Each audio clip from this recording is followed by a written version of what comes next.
Hello നമസ്കാരം. നമ്മുടെ promo വീഡിയോയിലേക്ക് എല്ലാവർക്കും സ്വാഗതം. പ്രൊമോസ് ഇഷ്ടപ്പെടുകയാണെങ്കിൽ സബ്സ്ക്രൈബ് ചെയ്യാനും ലൈക്ക് ചെയ്യാനും മറക്കല്ലേ. അങ്ങനെ അലീന കുളത്തുപുഴ പോകാൻ വേണ്ടിയിട്ട് റെഡി ആയിരിക്കുക കേട്ടോ. ബാഗിലെല്ലാം ഡ്രസ്സെല്ലാം എടുത്തു വെക്കുന്നുണ്ട്. ബ്രിജിത്താമ്മയുടെ ഫോട്ടോ കാണിക്കുന്നുണ്ട്.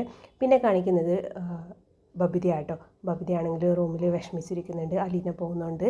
അലീനയാണെങ്കിൽ ബാലചന്ദ്രൻ കൊടുത്ത സാരിയും സ്വർണ്ണാഭരണങ്ങളും എല്ലാം ധരിച്ച് പോകാൻ വേണ്ടിയിട്ട് റെഡിയായിരിക്കുക കേട്ടോ. അതിസുന്ദരിയായിട്ടുണ്ട്. പക്ഷേങ്കിൽ പോകുന്ന ഒരു വിഷമം മാത്രമേ ഉള്ളൂ.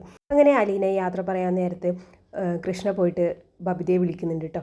ആ സമയത്ത് ബബിത പറയുന്നുണ്ട്, എന്നോട് ആരും യാത്ര പറയേണ്ടത് ഞാൻ അപ്പോഴേ പറഞ്ഞില്ലേ, എനിക്കത് ഇഷ്ടമല്ല എന്ന് പറയാണ്. എന്നിട്ട് ബബിത അവിടെ കരഞ്ഞുകൊണ്ടിരിക്കുന്നുണ്ട് കേട്ടോ.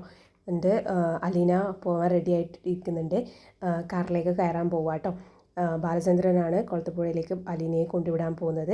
യാത്ര പറയാൻ സമയത്ത് കൃഷ്ണയും രോഹിത്തും അവിടെ ബാൽക്കണിയിൽ നിൽപ്പുണ്ട് കേട്ടോ. അങ്ങനെ അലീന കാറിൽ കയറി പോവാട്ടോ. പുറത്തേക്ക് തലയിട്ടിട്ട് കൈ വീശി കാണിക്കുന്നുണ്ട് കേട്ടോ, ടാറ്റ എന്ന് പറഞ്ഞിട്ട്. അങ്ങനെ രോഹിത്ത് കൃഷ്ണയെ ചേർത്ത് പിടിച്ചിട്ട് അവരും സങ്കടത്തോടെ ടാറ്റ ബൈ ബൈ പറയാണ്. പിന്നെ കാണിക്കുന്നത് അലീനയെ ഒരു ആരുമില്ലാത്ത സ്ഥലത്ത് നിൽക്കുന്നതാട്ടോ, ഒരു പുഴക്കരയിൽ നിൽക്കുന്നതാട്ടോ, അതേ ഡ്രസ്സിൽ രാത്രിയിൽ. പിന്നെ അവിടുത്തെ കുളത്തുപുഴ എന്നൊരു ഗ്രാമം കാണിക്കുകയാണ്. ഇതോടുകൂടിയാണ് ഇന്നത്തെ പ്രൊമോ അവസാനിക്കുന്നത്. എല്ലാവരും ഇഷ്ടപ്പെട്ടാണെങ്കിൽ ലൈക്ക് ചെയ്യുക.